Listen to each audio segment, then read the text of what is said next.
Napakaswerte ko naman at ang ganda ng asawa ko.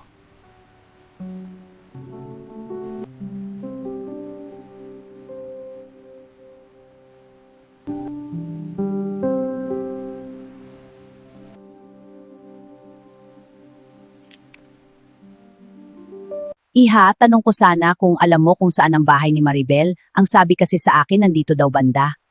Si Maribel? Yung bayarang babae ba?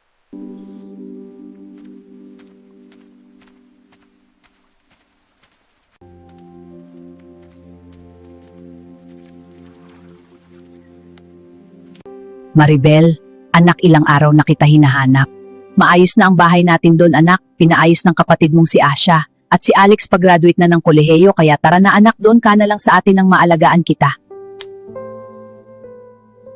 Para ano ma? Ipamukha ninyo sa akin lahat. Na ako lang ang napariwara at walang direksyon ang buhay, ganun ba ma? Ma, sa wakas tapos na ako. Saan pala si Ate Asha, ma? Nasa bahay si ate mo, alam mo naman, buntis, kaya doon na lang daw siya mag-aantay sa'yo.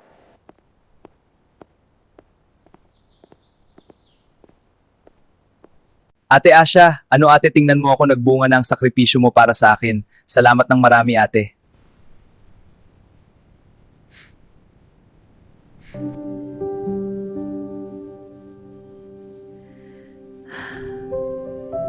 Manganganak na yata ako, ma. Anak, ang ganda-ganda niya, kamukha mo siya. Dahil ang dami kong pagkukulang sa'yo anak, dito ako babawi sa aking apo. Nako, wala na palang tao dito. Nasaan na naman sila Maribel? Akala natin ang pagpapakumbaba ay tanda ng kahinaan. Pero sa buhay ni Isabel, ito ang kanyang naging sandata.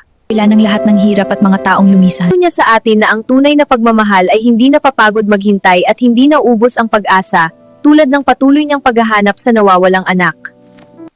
Ang sugat ng kahapon ay hindi hadlang para bumuo ng magandang bukas, maging matatag para sa mga mahal sa buhay. Maraming salamat sa pagsubaybay sa buhay ng aking inang si Isabel.